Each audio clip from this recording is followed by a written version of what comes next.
cientos de paneles. Como quieras, como quieras, tú. Como tú prefieras. Bueno, tenemos que poner millón, pero pasa a ser un túnel de... Está ahí en el servicio. A ver si sabe volver del servicio. Sí. En la cadena no se puede ir. Los túneles de... Es que no, ¿cómo hacerlos con tornillos? De pie, aquí en plan estilo. Traes, hombre. Sí. Como ya se no se lo dan, le sacan panes todas las semanas.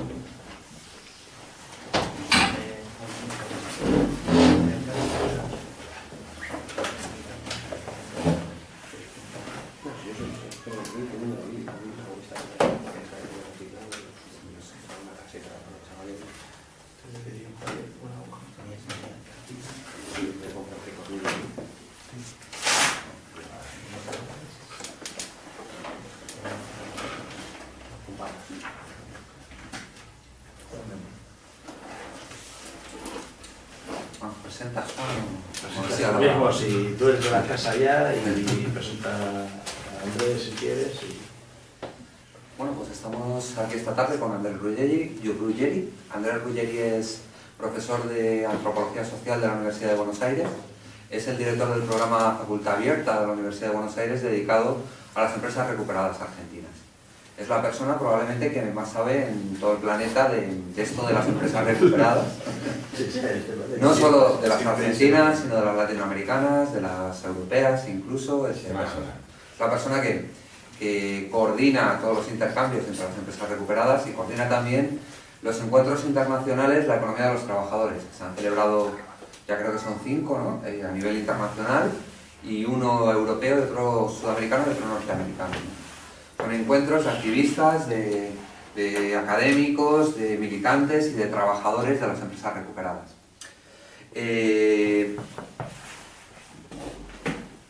Yo soy José Luis, también me conocéis, creo. Entonces, hemos venido aquí, en definitiva, a hablar de las empresas recuperadas porque hemos venido a hablar de autogestión. De autogestión, que es algo que tiene mucho que ver con esta casa, ¿no? Esto es un local de la Confederación Nacional del Trabajo, que fue la organización que fundamentó el experimento autogestionario más desarrollado en nuestro país en el conjunto de su historia, que fue después de la Guerra Civil, o durante la Guerra Civil, en la zona dominada por la República, ¿no? Pero más allá de esa estructuración histórica o de esas raíces históricas, nosotros pretendemos que la autogestión es hoy, aquí y ahora, una alternativa real al capitalismo, es decir, es la arquitectura fundamental o el fermento fundamental del que puede salir una alternativa real a un capitalismo que está yéndose fuera de control y que está en una situación de crisis terminal, de senilidad, en la que las bifurcaciones y el caos es cada vez más acusado, lo cual están pagando fundamentalmente las poblaciones. ¿Qué es la autogestión o qué podríamos decir que es la autogestión? En definitiva, la autogestión es para nosotros la democracia económica. Igual que los pueblos se han movilizado los últimos 200 años a partir de la Revolución Francesa, probablemente desde antes, pero en nuestro mundo cultural a partir de la Revolución Francesa, en reclamación de protagonismo, en reclamación, en reivindicación de poder participar, de poder decidir por ellos mismos, entendemos que la democracia no se puede acabar a la puerta de los centros de trabajo y que por lo tanto la democracia tiene que ser también una democracia económica que fundamente una igualdad real. Eso implica que sean los productores y las productoras de la riqueza social los que decidan qué producir, para qué producir, cómo producir y quién exactamente tiene que producir. Eso implica llevar la democracia a ese sitio donde tradicionalmente no está.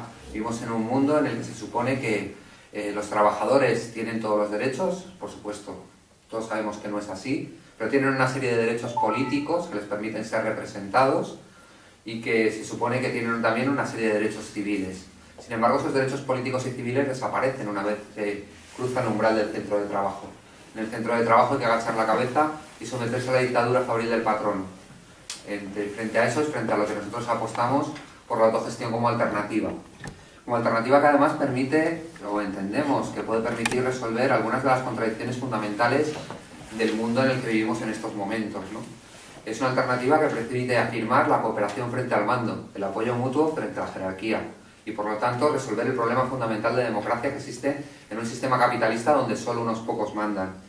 Y es una alternativa que permite también hacer frente a otros de los elementos centrales de nuestro mundo o de las contradicciones centrales de nuestro mundo, como es el tema de la soberanía. Al fin y al cabo, mucho se está hablando ahora de las relaciones de dependencia y de la falta de soberanía que existen en el globo en relación entre los países del centro del sistema global y los países de la periferia, y también entre los países de la periferia de Europa y los del centro o del norte de Europa.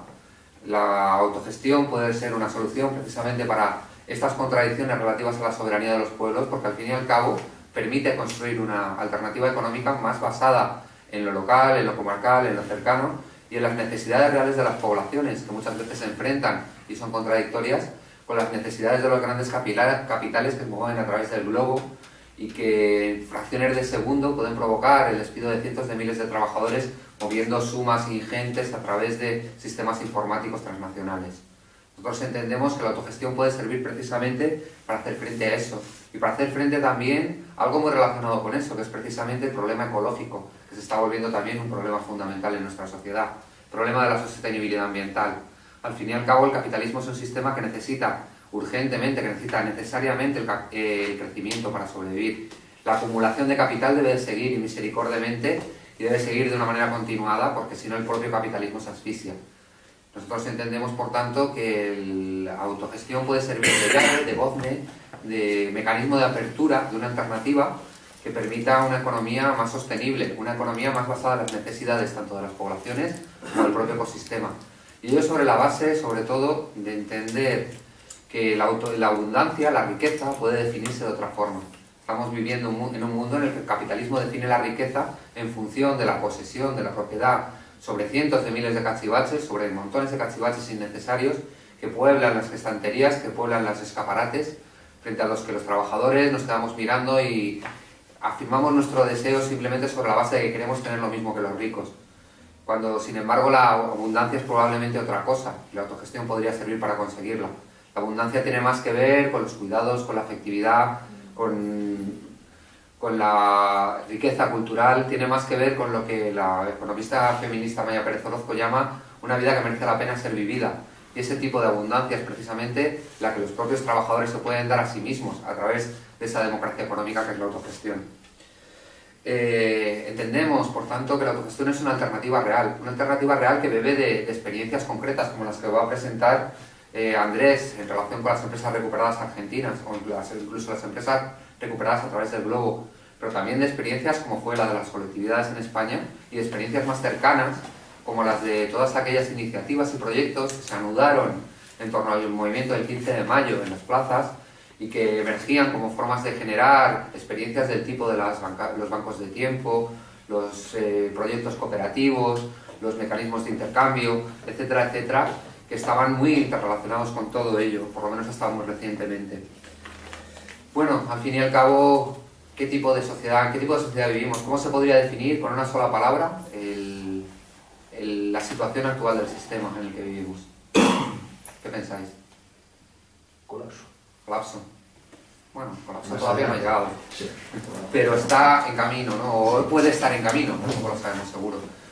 Pero algo que es como mucho más... que oímos muy a menudo, ¿no? Crisis. Se supone que se ha acabado, ¿no? Se supone que hemos terminado la crisis, que empezamos de nuevo otro ciclo de acumulación como el de los años 70, cuando realmente no es cierto. En estos momentos la economía mundial está cogida con imperdibles y en cualquier momento puede desatarse otra tormenta financiera que lleve a otra profundización de la crisis. Porque al fin y al cabo, ¿qué? Ya se ha desatado. Ya se ha desatado. La tercera hora, claro, con la quiebra del sí. Pues es que al fin y al cabo no estamos hablando realmente, en el entorno del 2008, no estamos hablando realmente de una crisis coyuntural, de algo que sucede y no va a volver a suceder a lo mejor en 20 o 30 años. Estamos hablando de un sistema sociopolítico que está ya inmerso en el anudamiento de toda una serie de crisis interdependientes que vienen de siglos atrás, que han ido desarrollándose, desplegándose y que ahora empiezan a demostrar toda su potencia como crisis, ¿no?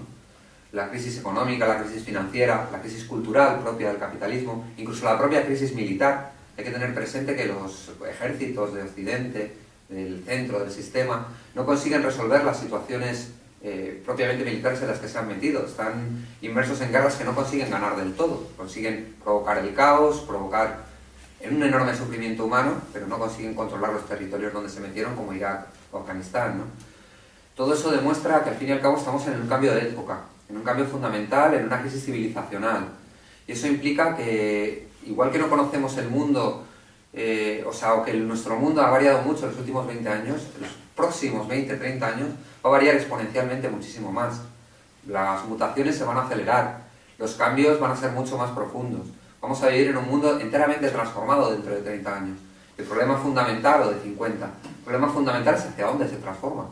Cada cual tenemos nuestras apuestas, conspiramos, ¿no? Aquello de, cuando se habla de las conspiranoias, al fin y al cabo, habría que decir que es verdad que existe un pensamiento conspiranoico que es esencialmente conservador, es esencialmente reaccionario, pero también es verdad que al fin y al cabo todos conspiramos, ¿no? En cierta manera intentamos llevar el mundo hacia esos valores que nosotros defendemos, ¿no? Y nosotros lo hacemos, pero también lo hacen los ricos, también lo hacen los poderosos. Y en ese sentido, el mundo va a cambiar y tenemos que intentar que cambie hacia donde nosotros queremos.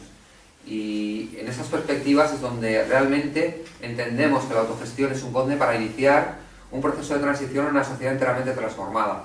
Son experiencias que permiten imaginar otro mundo, que permiten iluminar aspectos de la realidad que la convivencia, que la vida cotidiana en el capitalismo no permiten iluminar, que quedan en la penumbra, en el desarrollo cotidiano de nuestras vidas en el capitalismo, y que permiten acumular fuerzas, acumular energías y construir un discurso y construir un imaginario que nos permita hacer frente a un mundo en descomposición y con cada vez más dinámicas, cada vez más caóticas.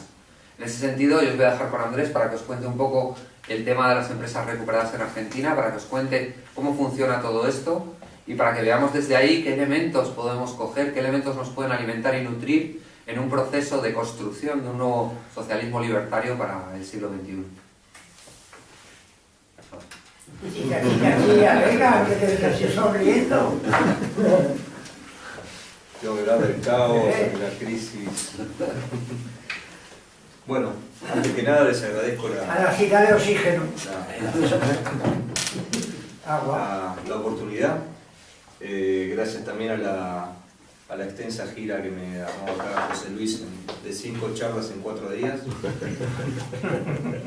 Me dijo, voy a estar unos días en Madrid, si te parece organizar algo, y me pareció todo esto, pero me parece bien. Y las actividades que no han sido charlas. Además, pero bueno, para eso estamos también, ¿no? Creo que lo interesante es conocer la experiencia de las empresas recuperadas en Argentina y en otros países de Sudamérica en sus características esenciales, ¿no? También para poder evaluar, ¿no? También que ustedes puedan pensar a partir de ahí semejanzas, diferencias, lo que tiene que ver con el contexto de cada lugar, de cada continente, ¿no? Hay algunas cosas que tienen relación con esta crisis capitalista globalizada y otras cosas que tienen que ver también con las situaciones de cada lugar, donde esto implica contexto regional, contexto de cada país, contexto de cada lugar, las historias y las tradiciones organizativas que tienen los diferentes movimientos obreros, las diferentes contradicciones que hay en cada sitio, ¿no? Por supuesto, todos estos temas son bastante complejos, ¿no? Bastante amplios, y por ahí en una charla de unas media hora o una hora o 2 horas no se puede avanzar demasiado, pero intentaremos, ¿no? Hay una cuestión básica, creo que de contexto para entender el proceso, que es que en general que se tratan de expresiones de resistencia, ¿no? No se da en un contexto ninguno de los casos de empresas recuperadas en Sudamérica, en Latinoamérica, y creo que tampoco las que se están dando en Europa en estos momentos en un contexto de ofensiva, en un contexto de avanzado, ¿no? Por eso lo que mencionaba José Luis de antecedentes históricos, ¿no? Inclusive aquí en el Estado español, ¿no? Anoté lo que él dijo, experimento autogestionario más importante, ¿no? Protagonizado justamente por la CNT en la Guerra Civil. Yo creo que eso no fue el experimento más importante de la historia de la península ibérica, fue uno de los más importantes de la historia mundial desde que existe el capitalismo, ¿no?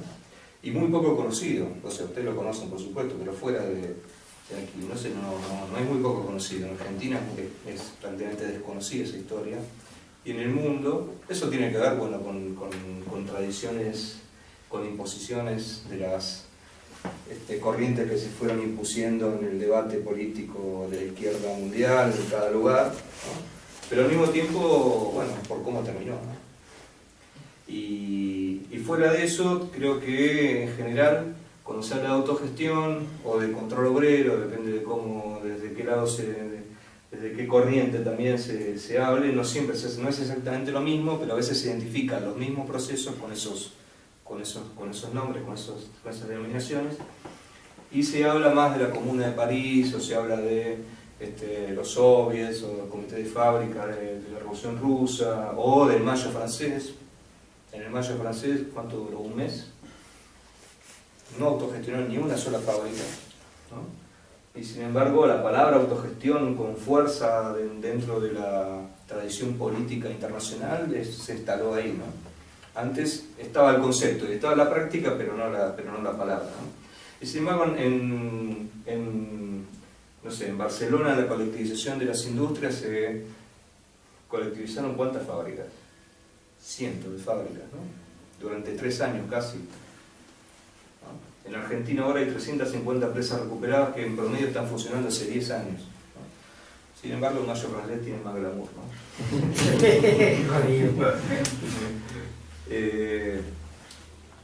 Hay otras experiencias importantes que no voy a hablar ahora, pero sí mencionarlo para que si quieren investigar el tema. Y una muy interesante fuera de Europa fue la de los cordones industriales en Chile en la época de la Unidad Popular, ¿no? De Salvador Allende, los 3 años, del 70 al 73, ¿no? Que pasaron por encima del programa económico del gobierno de Allende, ¿no? Fue un movimiento que prácticamente tomó el control de toda la industria chilena y que por supuesto fue salvajemente reprimido por la dictadura de Pinochet, ¿no? Y eso es algo que ni siquiera en Chile, bueno, por la terrible dictadura que hubo posteriormente, se ha borrado de la memoria histórica del pueblo chileno. Prácticamente no se habla, no hay bibliografía, y la poca bibliografía que hay son trabajos de un investigador francés. O sea, es terrible lo que ha pasado con eso, y eso es uno de los momentos, creo, donde hubo también algo similar, bastante similar a lo que pasó acá en la Guerra Civil, en cuanto inclusive a las prácticas, a la forma en que se colectivizaron las industrias, a la masividad del proceso, ¿no? Pero estos son contextos revolucionarios, ¿no? Lo que tenemos con las empresas recuperadas es una cosa diferente, digamos, ¿no? Y es en un contexto de resistencia, de defensiva, frente a una crisis neoliberal salvaje que dejó sin trabajo, transformó la estructura socioeconómica de la Argentina y de Latinoamérica en general, y dejó sin trabajo a la gran mayoría, no a la gran mayoría, pero un porcentaje muy grande de la población. Cerró las industrias, especialmente las pequeñas y medianas, y eso facilitó la importación masiva de bienes industriales, lo que contribuyó todavía más a fundir a las empresas, y eso fue llevando a un proceso en donde se empezaron a tomar fábricas como forma inclusive de necesidad, hasta de desesperación. O sea, no hubo en prácticamente ningún caso de empresa recuperada en Argentina, salvo los de los últimos años, donde las tomas que empezó a haber ya apuntaban en ese sentido, de que eso terminara una empresa recuperada en un proceso de autogestión, pero las primeras y la gran mayoría, cuando se producía la toma, cuando se producía el conflicto, no había ninguna idea por parte de los trabajadores de que eso iba a derivar en ese sentido, ¿no? Era una situación de desesperación frente a del cierre de la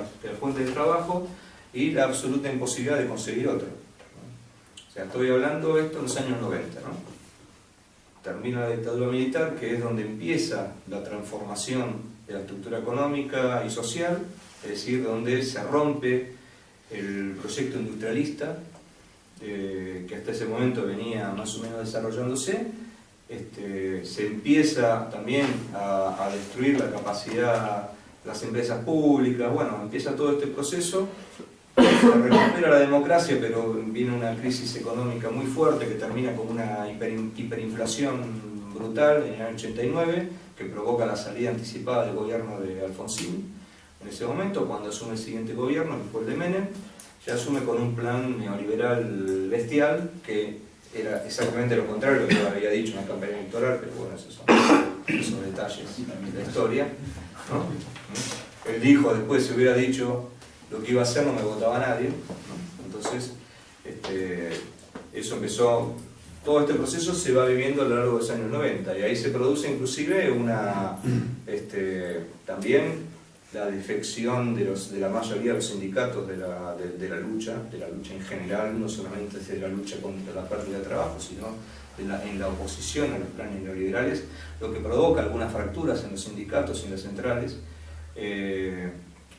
pero básicamente sin oposición avanza el programa neoliberal y cuando estamos llegando ya hacia el final de la década del 90 encontramos una situación desesperante, donde hay un 25% de paro, ¿no? De desocupación, le llamamos nosotros, pero un paro con unas características donde no había ningún tipo de contención frente a para esos trabajadores que se habían quedado sin trabajo, es decir, no había seguro de paro, no había ningún tipo de cobertura social, no había nada. Es decir, quedarse sin trabajo equivalía a no tener ingresos de ningún tipo.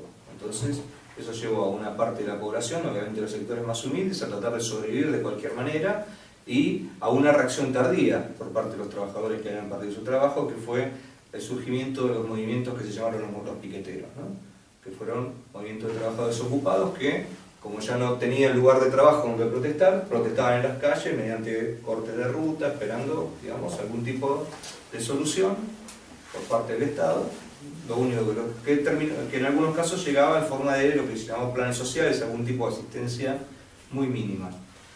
Y después, en ese contexto es donde empiezan a aparecer las primeras tomas de fábrica y establecimientos de distinto tipo. Empiezan algunas son del 92, o sea, al principio, pero esos son casos muy puntuales. En el 95, en el 96 se recupera un frigorífico muy grande. En el 98 una fábrica metalúrgica que tuvo un papel político después muy importante en la formación del movimiento de empresas recuperadas que se llama IMPA. IMPA ya era una cooperativa, lo cual es un dato interesante, es decir, una cooperativa que funcionaba como una empresa capitalista normal, digamos, había una patronal que era el consejo de administración y los trabajadores eran socios de la cooperativa, pero no tenían ningún derecho, ni sabían que los tenían y ni siquiera estaban sindicalizados, ni siquiera con el sindicato ese absolutamente burocrático que tenían, que era la Unión Obrera Metalúrgica, que en Quilmes, que es una sección sur, digamos, de Gran Buenos Aires, tuvo un papel importante en recuperación de fábricas, pero en la capital no hizo absolutamente nada, pero ni siquiera ese sindicato estaban afiliados porque les decían que ellos no podían afiliarse porque era una cooperativa.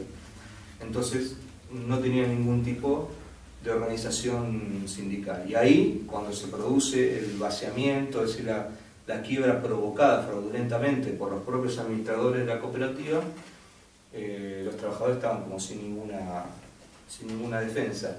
Y algunos activistas que provenían del otro sindicato metalúrgico que sí estaba activando en el tema de la recuperación de fábricas, es el que los empieza a orientar en una cosa muy sencilla, en ese caso. En otros casos no es tan sencilla, ¿no? Que fue que, bueno, si ustedes son la mayoría de las cooperativas, son socios, hagan una asamblea, saquen al directorio y elijan uno de ustedes. Esa fue una recuperación que es excepcional en ese sentido. La mayoría son empresas privadas, empresas pequeñas y medianas, promedio de 30 a 40 trabajadores, que atraviesan por un proceso de deterioro muy grande previamente, donde los empresarios, los patrones van provocando la quiebra porque les interesa hacer otros negocios, salir de ahí, o algunos también porque fueron quiebras provocadas por la situación económica, digamos, ¿no? También hubo eso, o sea, hay todo tipo de casos. Todo esto se vuelve mucho más importante cuando termina de explotar la crisis en el 2001 y 2002. Hay un momento que hay más o menos entre 100 y 120 ocupaciones de distintos tipos de establecimientos, por eso hablamos de empresas recuperadas y no solamente de fábricas, porque hay un poco de todo, y ahí se conforma esto como un movimiento. Inclusive ahí es donde los trabajadores empiezan a hablar de empresas recuperadas, fábricas recuperadas. Es una palabra, un concepto que no existía previamente, nadie lo usaba, se hablaba más de cooperativas o de, bueno, distintas denominaciones. Por ejemplo, la izquierda, los partidos de izquierda, trotskistas, etcétera, nunca hablaron de empresas y fábricas recuperadas, hablaban de fábricas ocupadas, pero no eran simplemente fábricas ocupadas. O sea, una fábrica ocupada existían previamente en la historia del movimiento obrero argentino, hubo muchas ocupaciones de fábrica y tomas, pero ninguna había derivado en formar una cooperativa de trabajadores, en formar un proceso de autogestión. Eran momentos de la lucha gremial. No es lo mismo una fábrica ocupada que una recuperada. Entonces ahí se conforma un movimiento de empresas recuperadas. Y el perfil típico es básicamente este, ¿no? Empresas que son quebradas en forma fraudulenta, empresas que cuando los trabajadores se empiezan a dar cuenta que está pasando algo, o sea, que no le están pagando los salarios, o que le están pagando con vales, o que le están haciendo situaciones insostenibles, que la misma fábrica se está cayendo abajo, ¿no? Que no hacen mantenimiento de la maquinaria, que empiezan a perder los clientes, que no buscan nuevos clientes. Acá está pasando algo, evidentemente, pero a muchos en ese momento, en esa época, todavía eso los agarraba por sorpresa, ¿no? Y los casos son muy variados, ¿no? Hay montones de historias. La mayoría son estafas de los padrones, ¿no? La mayoría son este tipo de procesos. Estafas no porque sean malos, ¿no? O sea, que malos son, pero bueno, no por maldad pura, no soy tan malo que los quiero estafar a los obreros porque me gusta estafarlos. No, estafas porque es una modalidad de los capitalistas cuando ese negocio le conviene, digamos. La cuestión era salir sin respetar las leyes que ellos mismos hicieron en algún momento, ¿no? Ni siquiera porque tenían que pagar, les salía muy caro, digamos, cerrar un establecimiento industrial. Era más barato dejarlo que quiebre, que se caiga solo y después, en todo caso, inclusive hacer otro, en otro lado, con otros obreros que contratan desde cero, sin antigüedad, sin inclusive con maquinaria nueva, que requiere menos mano de obra, etcétera, ¿no? Y hasta inclusive con mayor productividad, porque tienen máquinas más modernas. Y los otros, con trabajadores que por ahí tenían 20 o 30 años de trabajo, y que les tenían que pagar indemnizaciones bastante caras, que se arreglen como puedan. Entonces, ese mecanismo, ese modus operandi, se hizo muy común durante la década de los 90 en Argentina, pero también en Brasil, en Uruguay, en México, en un montón de lugares. También hubo de las otras quiebras, ¿no? De empresarios que, bueno, quebraron por la competencia de los importados, etc. Hubo también un caso de una metalúrgica, no era una metalúrgica, sino una que fabricaba, creo que era plástico, y que el tipo se colgó en la oficina, se suicidó el patrón, ¿no? Esa también es una fábrica recuperada, pero...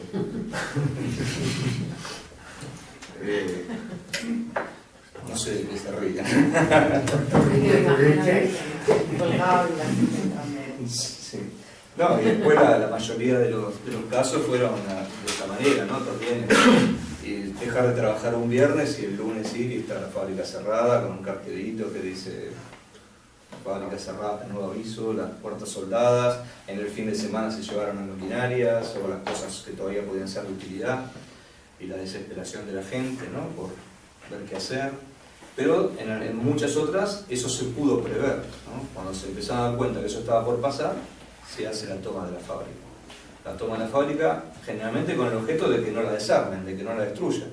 Digamos, no sabemos si vamos a volver a trabajar acá, pero si hay alguna esperanza de volver a trabajar, por lo menos no tienen que desarmar lo que existe, por lo menos esto tiene que quedar acá, y para eso eran las primeras tomas, fueron con ese objetivo y que alguien dé algún tipo de respuesta.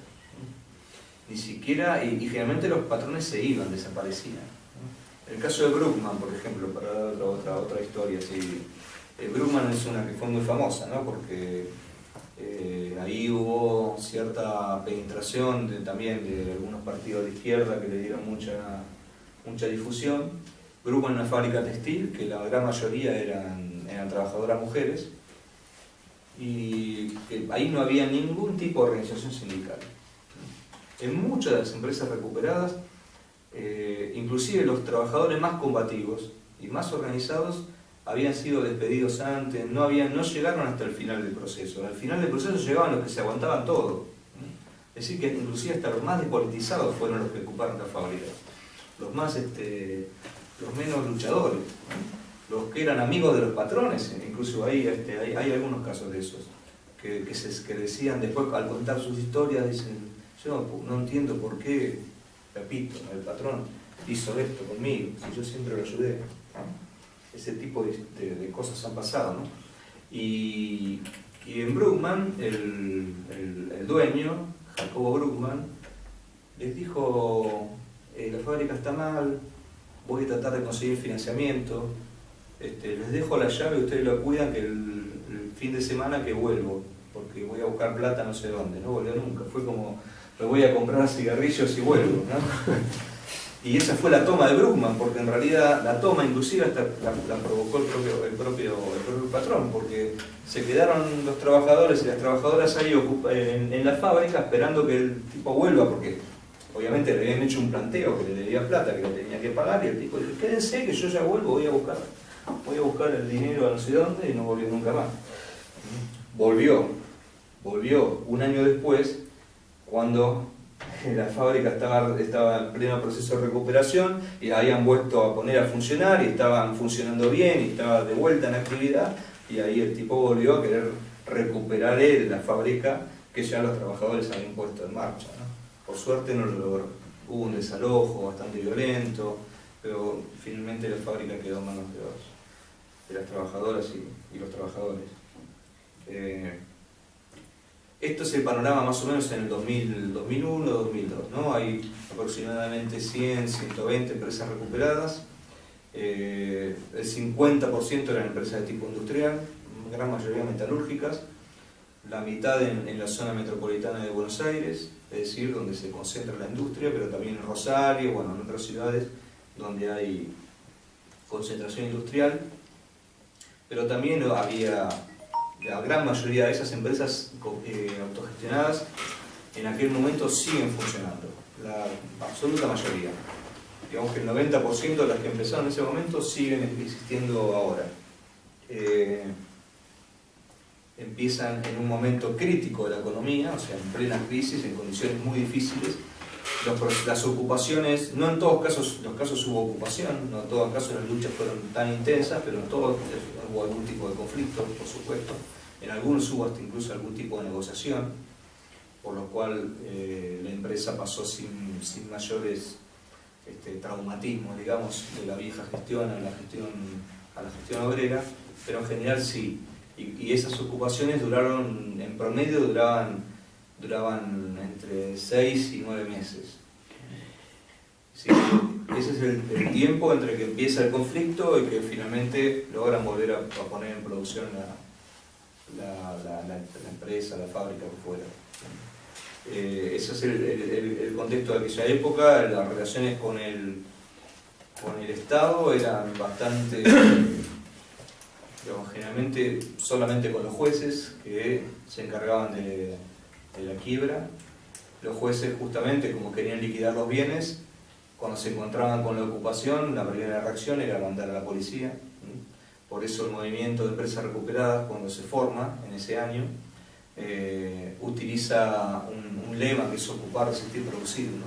Ese lema en realidad es sacado del movimiento Sin Tierra brasilero, ¿no? Entonces, la fase de la ocupación, después la resistencia para evitar que los desalojen, y una vez que se logra triunfar en ese proceso, empieza la producción.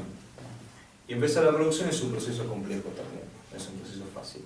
Piensen que en este contexto estas empresas tienen que empezar a funcionar, están los trabajadores, ese conjunto de trabajadores que sobrevive a todo este proceso, generalmente son los trabajadores manuales, los trabajadores que no tuvieron oportunidad de conseguir otro trabajo en el medio, digamos, que los administrativos, los jerárquicos, los que estaban en venta, en la parte comercial, esos en general no se quedan dentro de ese colectivo. En algunos casos sí, pero en la gran mayoría no. Entonces, estos trabajadores se encuentran con una fábrica que la tienen ocupada, la tienen, digamos, por distintos mecanismos, se les transfiere, digamos, el control de ese establecimiento, a veces por leyes de expropiación, mediante una presión sobre la legislatura para que se expropien los establecimientos y se los cedan a las cooperativas que se formaban en ese momento, que formaban ellos, o por alguna resolución judicial que le otorgaba la posibilidad de la producción, o nada, simplemente ocupación. Entonces, ese colectivo de trabajadores tenía que reconstruir el funcionamiento de esa empresa sin conocer en profundidad cómo era el resto del funcionamiento de ese establecimiento, más allá que de su trabajo, que era la base del funcionamiento de la empresa, pero después están las otras áreas, la área administrativa, digamos, como todas, en su gran mayoría o absoluta mayoría, seguían funcionando dentro del mercado, entonces tenían que producir, vender su producto para poder cobrar su salario y para poder seguir funcionando, digamos, inevitablemente tenían que de alguna manera volver a reconstruir todo el tejido empresarial, y lo tenían que hacer en forma colectiva, en forma democrática, pero además reemplazando funciones que no conocían, porque una característica elemental de la empresa capitalista es que los trabajadores no saben, digamos, los números, no saben los manejos, hay un montón de cuestiones que los patrones se reservan para sí y que de ninguna manera socializan, entonces hay que reinventarlos, ¿no? Y esa reinvención, además, teniendo un organismo asambleario como órgano de decisión máxima, ¿no? Y en general con igualdad salarial, ¿no? Prácticamente todas la mayoría de las empresas recuperadas adoptaron una forma de distribución igualitaria de los ingresos, ¿no? Eso después se fue alterando básicamente en función de las horas trabajadas. El valor de la hora era el mismo, independientemente de la función, pero si un trabajador hacía muchas más horas que otro, bueno, eso obviamente implicaba que iba a ganar más que el que trabajaba menos. Después también se empezaron a reconocer, no en todos los casos, en algunos se empezaron a reconocer distintos tipos de necesidades, digamos, la familia numerosa, la distancia mayor del trabajo a la casa, algunas cuestiones que se fueron modificando esas escalas y después responsabilidades, formación, etc. Pero en ninguna de las empresas recuperadas hasta el momento existe una diferencia mayor entre el que gana más y el que gana menos del 30%. Y el 50% es absolutamente igual. Otra cosa ahí que creo que es importante dentro de ese funcionamiento es lo que empezó a llamarse la idea de la fábrica abierta, ¿no? La fábrica abierta es tener en cuenta un hecho que hasta ahora no mencioné, pero que es fundamental, es importante, y es que las fábricas no se recuperan con los trabajadores solos, ¿no? Ninguna fábrica, casi ninguna, se recuperó solamente con los trabajadores, sino con todo un tejido de solidaridad social que fortaleció esa lucha y que hizo posible esa recuperación. Y eso en el contexto del 2001-2002, con una sociedad movilizada, con un fuerte movimientos sociales, porque una sociedad, una economía en crisis absoluta, hizo posible existir este movimiento de empresas recuperadas, porque en cada ocupación, en cada toma, la solidaridad social, las redes que se formaban, tanto inclusive los movimientos piqueteros, que fueron muy importantes en ese periodo, o los movimientos estudiantiles, las asambleas populares que se habían formado en los barrios, todo eso hacía que se formaba una red de protección frente a cada caso de empresa ocupada o un proceso de recuperación, ¿no? Por ejemplo, estas tomas tan largas de 7 meses, 8 meses, hubo de más de 1 año y medio o casi 2 años, sin ingresos, solamente se pudieron soportar justamente por esta ayuda social, ¿no? Por esta ayuda, y a veces de los sindicatos, pero muy poco. Eso fue creciendo con el correr de los años, la cuestión de la implicación de los sindicatos en este tipo de luchas, pero al principio prácticamente ninguno, y tampoco el Estado, no había ningún tipo de programa de asistencia. Después, a partir del 2003, 2004, 2007, eso empezó a existir, pero al principio solamente se podían arreglar porque la gente, los vecinos de la fábrica les llevaban comida, le daban asistencia, o lo dejaban, inclusive a veces, si la ocupación era una ocupación sino una acampe, a veces no podían ocupar la fábrica y estaban afuera, entonces usaban las casas de los vecinos, no sé, para bañarse, para comer, para algo, ¿no? Había toda una red de apoyo que fue importante. Entonces la idea esta de fábrica abierta era de alguna manera formulada explícitamente como una devolución de la solidaridad recibida. Y al mismo tiempo como una estrategia de fortalecimiento, ¿no? de darle más legitimidad a estas empresas recuperadas que siguen siendo jurídicamente muy vulnerables. La propiedad sigue estando en disputa en la gran mayoría de los casos. Entonces, si además del conjunto de trabajadores que vive de esta empresa, es decir, que desarrollan actividad económica, hay otro tipo de actividades que tiene como un sentido comunitario, ¿no? Eso hace que justamente ese tejido social que permitió la recuperación siga existiendo, o se prolongue, o se reconstruya permanentemente. Entonces hay una cantidad, no todas las empresas recuperadas, pero hay muchas empresas recuperadas que utilizan esos espacios que quedaron ociosos, que quedaron vacíos, que no se utilizan para la producción o para la actividad económica, para realizar actividades culturales, para, por ejemplo, escuelas, o sea, bachilleratos populares. Hay toda una red de lo que se llama bachilleratos populares de jóvenes y adultos, son escuelas que trabajan con la metodología de la educación popular y que están destinadas a los jóvenes y adultos de las cercanías, no solamente de empresas recuperadas, sino también de muchas otras ocupaciones que pertenecen a organizaciones populares que no pudieron terminar la escuela secundaria. Entonces, esas escuelas, que no son los trabajadores los que las hacen en general, sino que son hay toda una corriente de militancia, que son la mayoría profesores, estudiantes de profesorado, estudiantes universitarios que dan las clases y que hacen como un relevamiento en el barrio de quienes necesitarían este tipo de formación y trabajan para esa gente. Después han logrado incluso reconocimiento oficial algunas, porque hay toda una polémica si hay que luchar por los títulos o no, bueno, toda una polémica que excede, digamos, el tema de las empresas recuperadas, pero hay muchas empresas recuperadas que tienen funcionando este tipo de escuelas en su interior, y así como está esto, hay escuelas de oficio, pasantías de distinto tipo, hay toda una serie de actividades solidarias que funcionan dentro de las empresas recuperadas. Eso de alguna manera es, quizás sin saberlo en su gran mayoría, los trabajadores están volviendo a actividades que eran muy propias de los orígenes del movimiento obrero, ¿no? Donde había todo tipo de actividades en los centros en que se formaban los sindicatos, ¿no?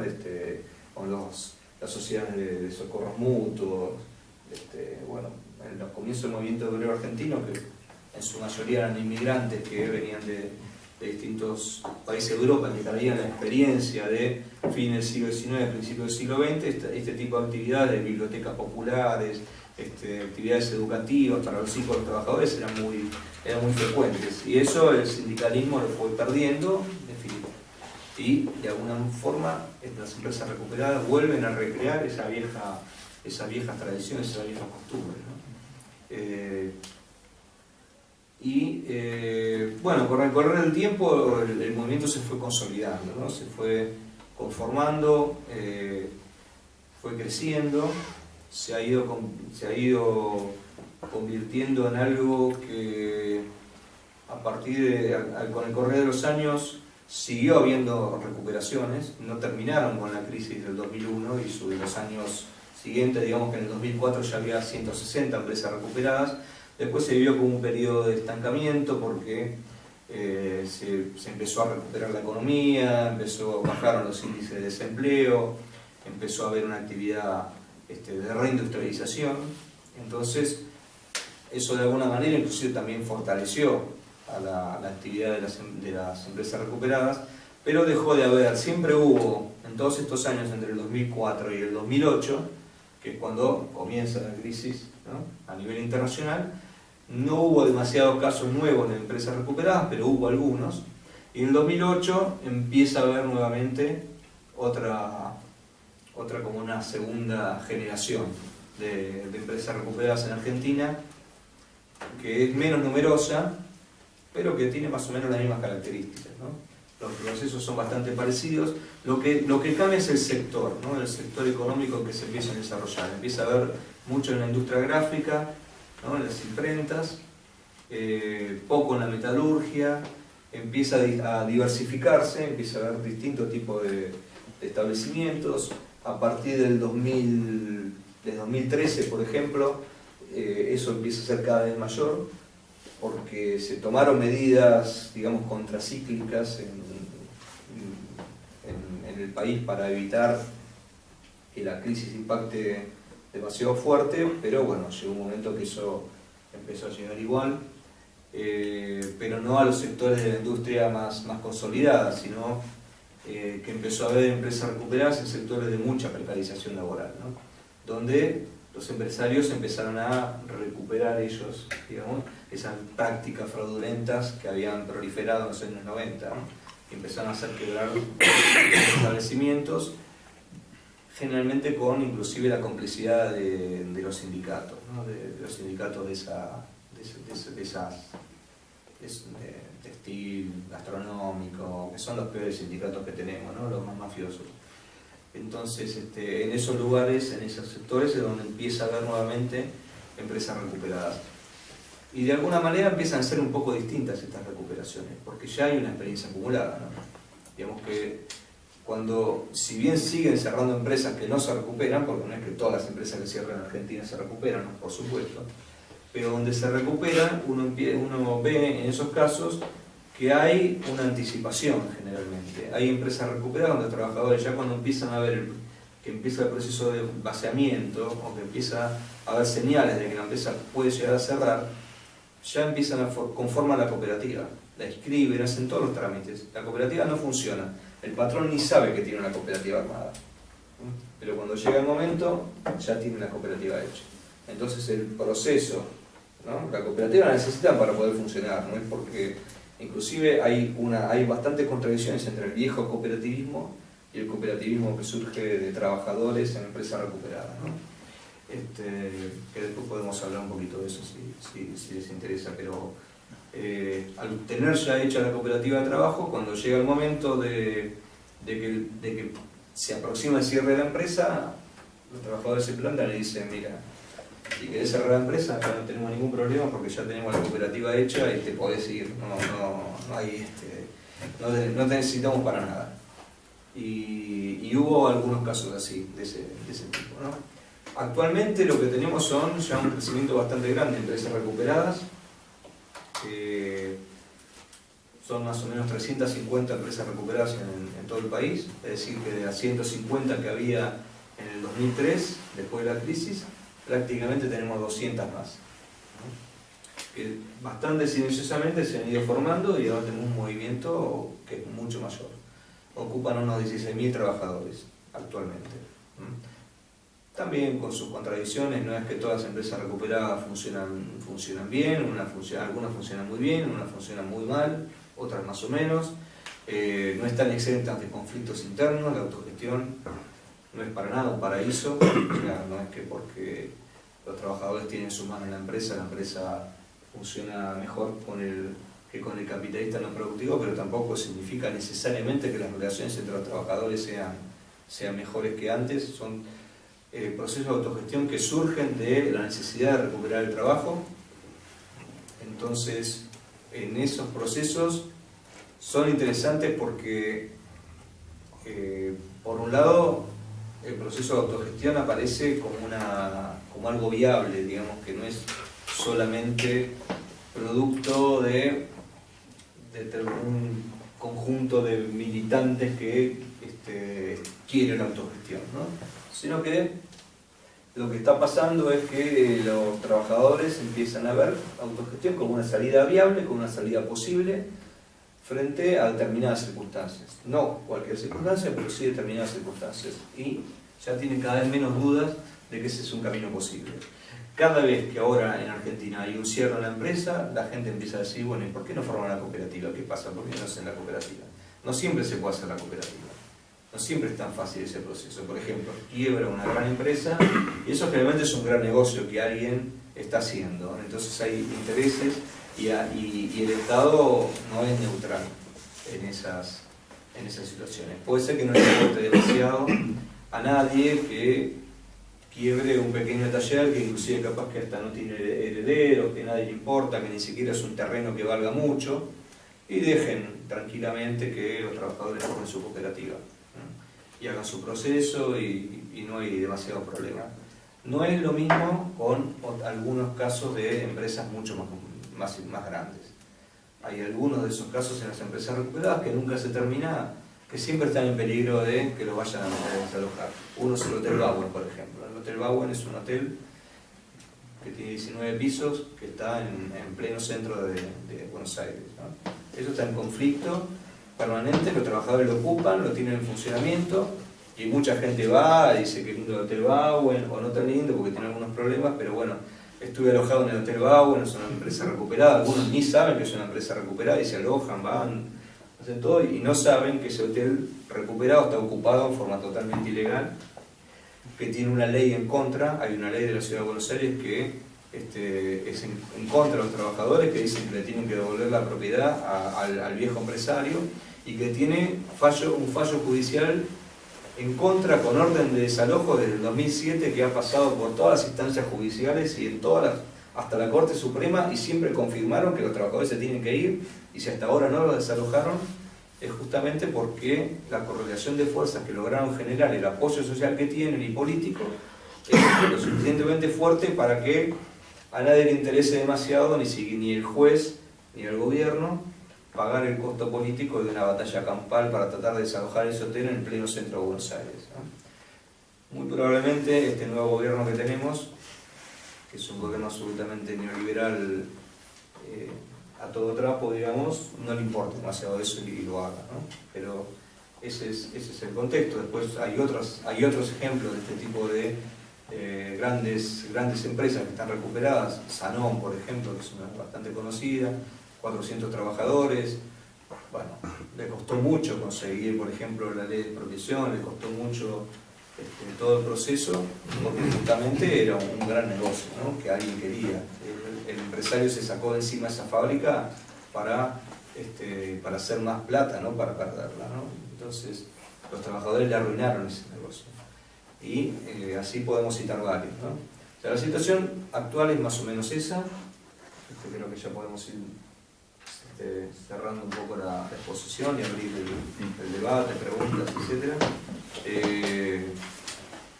Está el movimiento de empresas recuperadas en Argentina en un momento de cierta expectación para ver qué va a pasar con el nuevo gobierno, ¿no? Porque el gobierno anterior, si bien no dio algunos subsidios, tuvo algunos planes de sostenimiento que no eran fundamentales, no es que las empresas recuperadas vivían de los subsidios del Estado, no eran sustanciales, pero fue un Estado relativamente un gobierno tolerante frente a estos casos. Y este que viene ahora seguramente no lo va a hacer. Yo sí te quería hacer una Por ahí pregunta. me levantó la mano. No, pero no me importa. Yo sé, y lo Gracias. responderé. No, te he visto levantar la mano. ¿Qué tal? Sí. No, habla tú, no pasa nada. Yo simplemente has hablado del Bauen y del tema de las inversiones, y del tema de que tiene una serie de leyes en contra, ¿no? Yo creo que eso inaugura una serie de problemas como los que hay, por ejemplo, en el tema de las ocupaciones de viviendas y de centros sociales, en el sentido, gente que sabe que puede ser desalojada en cualquier momento. ¿Cómo soluciona el tema de mantener viva la empresa en el sentido de invertir directamente en ella? Es decir, hacer la renovación tecnológica, mantener las infraestructuras, etc. O sea, ¿cómo se busca inversión para eso? En un contexto en el que tú sabes que todo el dinero que metes ahí lo puedes perder al día siguiente cuando se produzca el desalojo, ¿no? ¿No quieres contestar o...? Bueno, yo lo que quería decir, cuando estaba relatando, que en el 2011 la CNT estuvimos por allí, en Argentina, estuvimos los de la FORA que estaban rememorando 100 años y luego estuvimos entrevistándonos. Y verdad que mucho de lo que estás diciendo, pues yo lo pude, bueno, mucha gente que estuvo allí lo pudimos ver. Había el tema textil, pegaba fuerte, o sea, era esa ondanada nueva de nuevas ocupaciones, lo textil, las artes gráficas. Vimos que las grandes empresas, muchas de ellas no había ese fenómeno, ya no hacía tanto hincapié en algunas grandes empresas. Nos moló mucho lo de Fanon y Bauer, que estaban ya teniendo problemas. También vimos que el Estado también hizo sus deberes. O sea, cuando empezó en 2001 esto les vino muy bien, o sea, estaban en stand-by y que hubiera habido ese resurgir económico, pues para el PIB le venía bien. Pero ya estaban ellos mismos recuperando fábricas que estaban tomando otra vez los empresarios de las fábricas de nuevo. Pero bueno, resurgían estas fábricas, o sea que había todavía numerosas fábricas ocupadas y me interesó mucho, ¿no? Pero había cooperativas y medios de autogestión que eran muy ceñidos al mundo libertario y otros no tanto. Había, como dice, por las necesidades, o verticales, o algunos que todavía tenían un puente con el patrón y algunos muy ligados al peronismo. Como el peronismo hacía también en los barrios, autogestionaban cosas, pero un poco cuando ellos tenían los medios, pues hacían sus... No, eso es lo que pudimos ver, nos interesó ese fenómeno y estuvimos un poco al hilo de lo que ibas diciendo. A mí me interesa saber, no estar aliado con lo que decías tú, que si nos interesaba ibas a hablar de las diferencias de tipo de cooperativismo, ¿no? Porque yo entiendo por lo que has dicho que las recuperaciones no son, parece, ideológicas, sino más bien necesarias, por necesidad, ¿no? Si el hecho de que se hayan habilitado espacios para el carácter asambleario y todo eso ha significado una cierta ideologización, o a lo mejor por no tener carácter ideológico, a medida que se han ido recuperando y se han ido ocupando, o sea, progresando las fábricas, los cooperativistas han iniciado un proceso por condición humana de jerarquización, que han dicho que al principio era por necesidades, atendiendo a cuestiones. Si era ya simplemente, si ha llegado el caso de darse jerarquización por distingo, ¿entiendes? Siguiendo un poco las tendencias humanas, digamos. No sé si queda clara mi cuestión. Pues Y otra. Cuando has estado hablando de que no todas las recuperaciones, pues bueno, han tenido sus problemas, sino todas, el perfil de las empresas autogestionarias pues es mediana, pequeña empresa. Que había algún ejemplo de alguna grande. Quería preguntarte si por algún caso había habido alguna multinacional, bueno, alguna delegación de alguna multinacional que se hubiera recuperado. Porque te cuento, aquí hace 4 o 5 años, no creo, ¿cuándo fue? Hace 4 o 5 años, ¿no? Se dio un proceso de un cierre de una fábrica que un año anterior habían hecho unas inversiones y bueno, entonces también hubo una especie de protesta, de movimiento popular, de ir allá a la fábrica, de a ver lo que pasaba, pero que quizá yo creo que por una cosa que ha dicho Juan, el compañero, por no tener un carácter ideológico dentro de los trabajadores, al final la fábrica se cerró y todo el mundo contento porque lo que se sacó fue pues unos días más por el final, ¿no? Pero no estoy sí es verdad eso, pero es que lo que pasó con la Leven es una visión mía.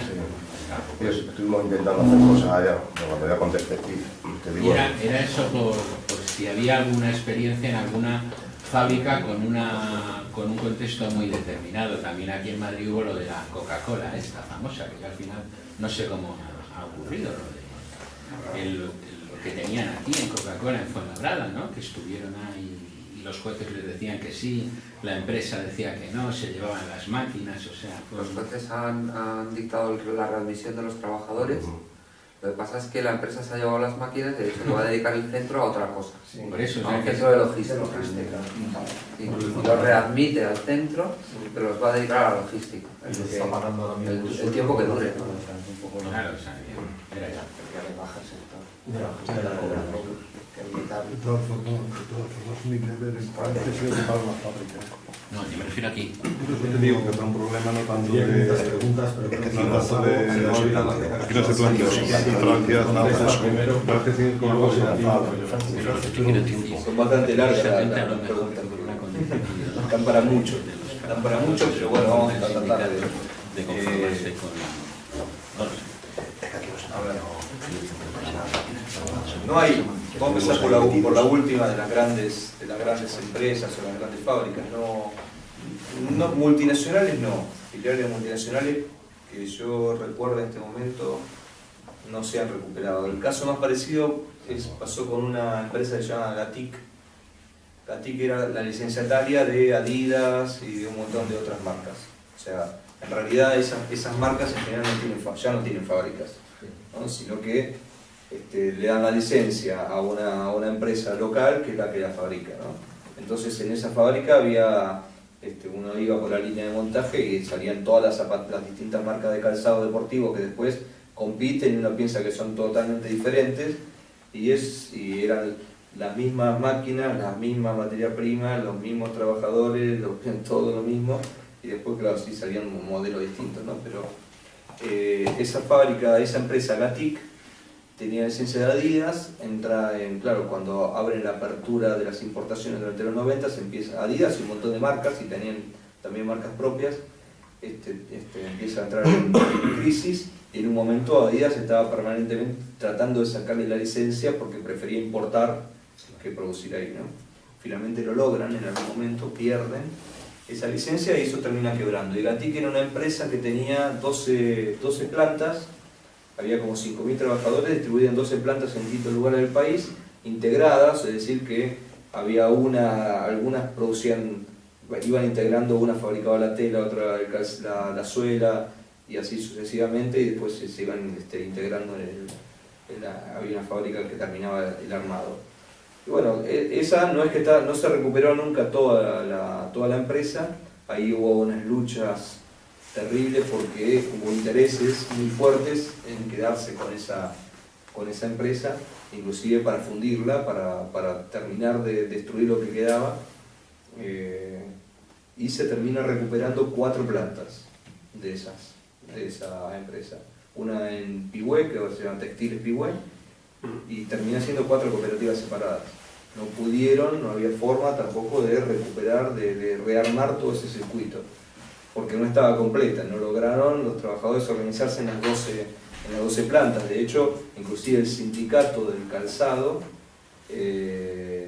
estaba en contra de que se ocupara la fábrica, porque pensaban ellos, seguramente con algún adorno de algunos empresarios, que era mejor, bueno, que viniera otro empresario que la comprara y ellos fueron a hacer los acuerdos, pero el sindicato estaba haciendo los acuerdos para eso y fue cómplice del desalojo violento de una de las plantas, que fue la de Pigüé, que después volvió a ser ocupada por los trabajadores, se expropió y ahora es una empresa recuperada que funciona bastante bien. De hecho, ahí hicimos el encuentro sudamericano de Economía de los Trabajadores en el año 2014 y bueno, está funcionando. Después las otras plantas, las que están en otras partes del interior, funcionan bien relativamente, y la planta central, que es una que está recuperada, es la que tiene más dificultad porque no produce los insumos, entonces termina trabajando con otros empresarios y no tienen una buena situación. Eso es lo más parecido, digamos, a la recuperación de una filial, digamos, de una multinacional. Pero en otros países sí hubo algo parecido. Por ejemplo, en México hay una empresa que se llama TRADOC, que significa Trabajadores Democráticos de Occidente. Occidente porque está en Guadalajara, que es el occidente de Ciudad de México. Y TRADOC era ellos le dicen llantas, pero bueno, son neumáticos, ¿no? Cubiertas. Era la llantera Euskadi. Y la llantera Euskadi, que no sé si era filial de una fábrica que se llama Euskadi acá, no sé, bueno, pero Euskadi ya sé eso, ¿no? Pero la llantera Euskadi se la vendió a Continental, la alemana, ¿no? Y Continental es la que la hace quebrar. Entonces produce la toma, y a Continental en realidad no le importaba nada. Producían no tanto para el mercado mexicano, sino para el norteamericano, para Estados Unidos. Y eso fue en el 2004-2005. Y finalmente, bueno, se produce la toma y logran un acuerdo para que Continental le deje la fábrica cuando pueden entrar en contacto con el sindicato alemán de Continental. El sindicato alemán, por esa especie de cogestión que tienen por ley en Alemania, que no es una cogestión, pero bueno, creo que tienen un miembro del sindicato en el directorio, encontró la forma de presionar a la empresa por una cuestión de prestigio. Esto es una cosa muy rara, muy curiosa. Parece que Continental es una de las empresas alemanas que venía ocultando su colaboración con el nazismo, ¿no? Y por supuesto la tuvo, ¿no? Fue parte de todo eso, pero el sindicato conocía unos documentos que probaban esa relación entre la empresa y el nazismo. Y Continental venía como cimentando una especie de prestigio democrático de que era una empresa que no había no había financiado el nazismo. Entonces los presionaron por ese lado, por publicar esos documentos. Y ahí Continental dijo, bueno, está bien, quédense con la fábrica de México, que no les interesa. Ese es un caso que conozco. Que prueba también la cuestión del papel de la cuestión internacional, ¿no? De poder reconstruir esas relaciones internacionales entre trabajadores, ¿no? Porque cuanto más internacionaliza el capitalismo, más importancia tienen esas relaciones, porque ¿cómo luchar contra la filial de una multinacional que se quiere ir, que no le importa? Ya decidió cerrar esa fábrica en, no sé, en Brasil o en Argentina, y por más que se la tomes, a ellos no les importa nada. Ellos ya decidieron que van a hacer otra fábrica similar en otro lugar. El otro caso es Fralib, acá cerca, digamos, a ustedes por ahí no les parece cerca, para mí cerca, en Marsella, en Francia. Fralib era Unilever, era una fábrica de té, ¿no? de Unilever, ahí se hizo el encuentro europeo, ¿no?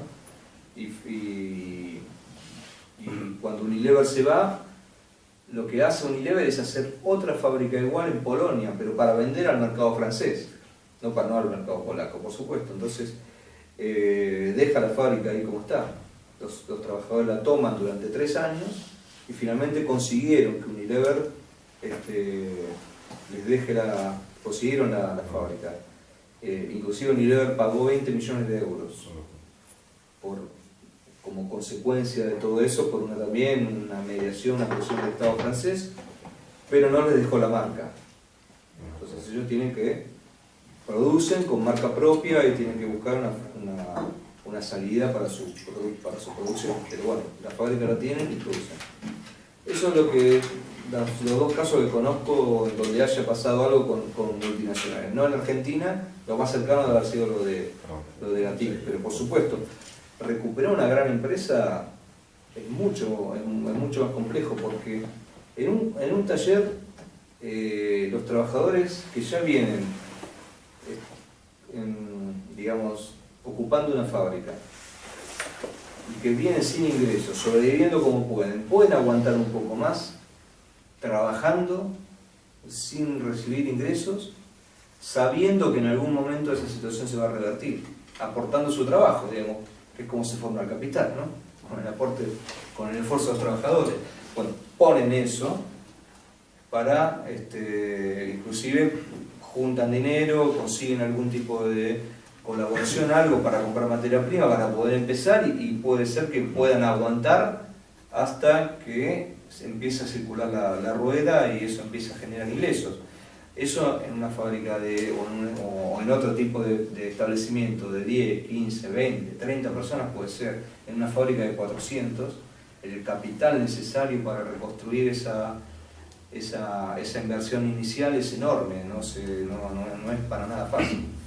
Esos problemas lo han tenido, digamos, por ejemplo, esa fábrica de la filial de Gatic de San Martín, la que nunca consiguió, si bien sigue recuperar 100 manos trabajadores, nunca consiguió funcionar todo bien. Ellos habían hecho un cálculo que necesitaban $1,5 millones. Ahora es mucho dinero para una cantidad de trabajadores que no tiene ingreso de ningún tipo, donde sacan $1,5 millones. En el año 2003 era una utopía absoluta y no hubo fuerza tampoco para buscar estrategias para conseguir eso, digamos, ¿no? ese financiamiento. El Estado no lo dio en aquel momento tampoco, no hubo forma de conseguir. Entonces tienen que recurrir a empresarios que en realidad aprovechan la situación y producen más barato ellos. Entonces es lo que se llama en Argentina trabajo a fasones, una especie de trabajo tercerizado. Viene un empresario que les da la materia prima y se lleva el producto y le paga por el trabajo. Claro, para los trabajadores sirve porque por lo menos hacen algo y algún ingreso tienen, o sea, trabajan y algo tienen y pueden para comer, digamos, pero nunca pueden acumular lo suficiente para poder volver a obtener una producción propia. Con respecto al tema del cooperativismo, ¿no? Creo que en las empresas y las diferencias también internas que se pueden generar. Si hay algo que está claro en las empresas recuperadas es así como no hubo necesariamente una cuestión ideológica, ¿no?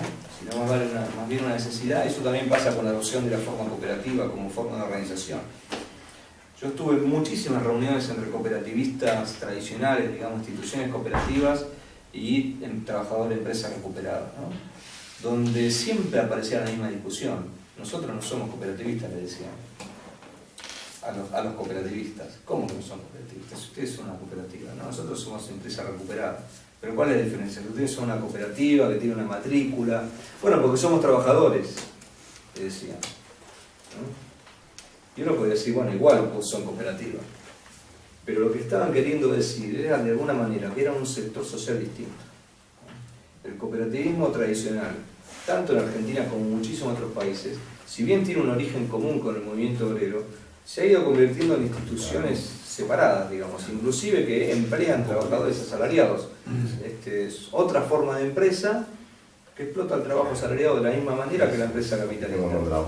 Y sin necesidad de dar una discusión, sin necesidad de hacer este análisis, los trabajadores de la empresa recuperada lo sentían directamente. Venían del trabajo, digamos, con ropa de trabajo y tenían enfrente un tipo de saco en corbata que era cooperativista igual que ellos. Y decían, no somos lo mismo, somos cosas distintas, somos separados.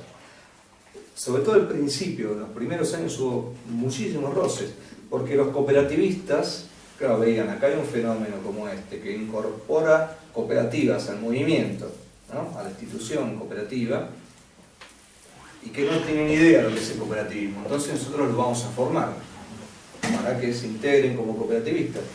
Y ellos se negaban, no querían saber nada con eso, con toda razón, creo, ¿no? Entonces les ofrecían cursos de cooperativismo, les decían, usted lo que necesita es un gerente cooperativo.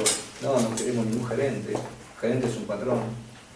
Entonces era muy intuitivo, pero muy real, porque era la experiencia práctica, ¿no? La experiencia práctica del trabajador. Nosotros con ustedes no queremos saber nada porque ustedes son cooperativas de patrones.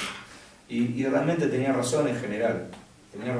Entonces, primero esa diferencia. Con el correr del tiempo, a medida que las empresas empiezan a funcionar y obviamente son cooperativas, o sea, tienen la conformación legal cooperativa, tienen que recurrir a veces a los, digamos, hay una burocracia del cooperativismo, ¿no? Inclusive para trámites oficiales, instituciones impositivas, un montón de cuestiones que tienen que hacer y tuvieron que empezar a recurrir a esas instituciones más tradicionales del cooperativismo. Entonces, algunos empezaron a asumir ya más como, bueno, somos cooperativas. Y del otro lado también pasó algo de cierta apertura, porque de alguna forma es una renovación del viejo cooperativismo, hay una transformación en el cooperativismo, porque efectivamente son cooperativas. Pero bueno, creo que lo importante es distinguir entre el cooperativismo y la autogestión, ¿no? O sea, la mayoría de los procesos de autogestión utilizan la forma cooperativa, ¿no? Para poder funcionar. Especialmente, obviamente, porque se dan todavía todos dentro del marco del capitalismo, ¿no? Pero no todas las cooperativas son autogestionarias, eso está más que claro, ¿no? Y por otro lado, en relación a las diferenciaciones internas que pueden haber surgido, que seguramente surgen permanentemente, por supuesto, yo creo que hay como un mecanismo de salvaguarda frente a eso, que es que sigue siendo siempre preponderante la asamblea, ¿no? No por una formalidad de que en unas cooperativas se pueda hacer una asamblea, sino por el origen, ¿no? El origen que implica generalmente que un conflicto, una relación, un momento donde se hace la asamblea, donde la gente se consulta, toma decisiones en forma colectiva, y eso permanece. Y cuando se produce los conflictos internos, todos los trabajadores saben que en algún momento eso se tiene que llevar a la asamblea. Y si hay diferenciaciones, se pueden resolver. Lo que no quiere decir que no haya este tipo de problemas. Que muchas veces no solamente son porque hay algunos que quieran creerse más iguales que otros, ¿no? Sino porque muchas veces también hay trabajadores que no asumen el cambio de dejar de ser trabajador autogestionado, asalariado, y pasar a ser autogestionado, que siguen pensando igual que cuando eran asalariados, entonces no toman ninguna responsabilidad, y hay otros que sí las toman, ¿no? Y eso termina produciendo una diferenciación, inclusive sin querer. Los que toman responsabilidades es ponerse en el lugar de ser una especie de patrón, y los otros los empiezan a considerar como si fueran patrones, y se producen esas... Que la comodidad de quedarse ahí. Sí, yo trabajo, yo entro a tal hora, me voy a tal hora, en este periodo de trabajo no me piden que haga nada más y me tienen que pagar tanto. Eso está bien si uno es trabajador asalariado, obviamente, ¿no?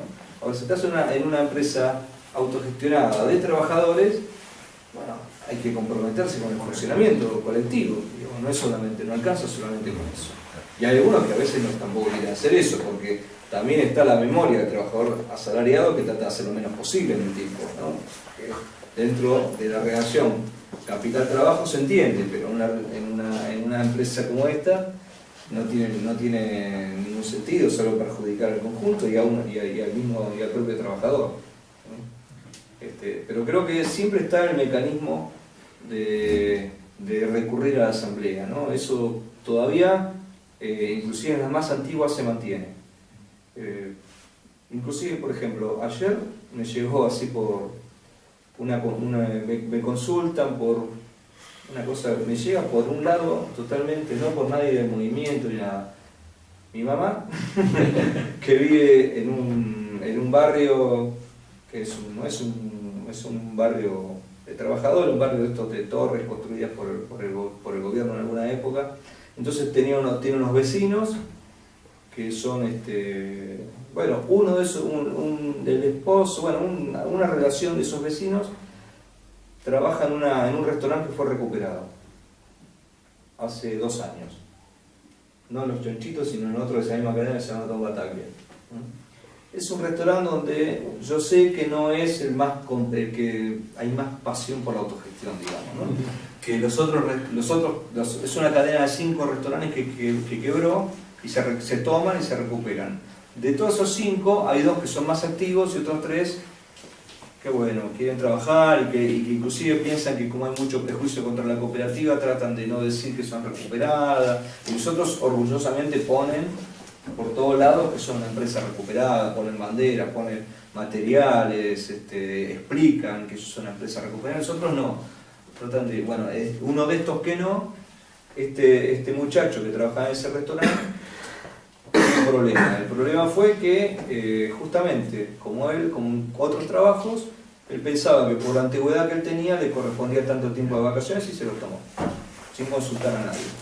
Entonces nosotros le dijeron, no te tocan y te vamos a descontar la semana que te tomaron de más. Y empezó, ¿cómo puede ser? Al final, esto es de la cooperativa, es una mentira. Entonces mi mamá me consulta, ¿qué le digo? Porque me está preguntando. Y yo, ¿qué le voy a decir? Bueno, no sé, no le puedo decir nada, cualquier cosa que hable con lo del otro, pero que vaya a la asamblea y que lo plantee. Y efectivamente pasó eso. Porque me manda otro correo y me dice que fue a la asamblea y que en la asamblea se solucionó el problema. Digamos que le reconocieron los días, que le explicaron cómo... Y no pasó nada, ¿no? Pero este muchacho se había hecho toda la cuestión, digamos... Esto es un ejemplo totalmente despolitizado, digamos. O sea, ahí no hubo ningún planteo, ¿no? Ideológico, ¿no? Pero así funcionan más o menos las cosas, ¿no? Por supuesto que hay algunos que, para completar, porque si no parece que nadie en las empresas recuperadas tuviera ninguna preocupación ideológica de nada. Hay trabajadores que siguen pensando prácticamente lo mismo que pensaban antes de que se recuperara la empresa. Digamos, para ellos es prácticamente igual trabajar ahí que trabajar en cualquier otro lado. Les pasó que la empresa que estaban trabajando cerró y pasó todo esto y qué lástima, y bueno, y ahora estamos en una cooperativa. A la gran mayoría, si uno le pregunta después de una cantidad de años si quiere volver a trabajar bajo patrón, dice que no. Porque las condiciones de trabajo son muy distintas.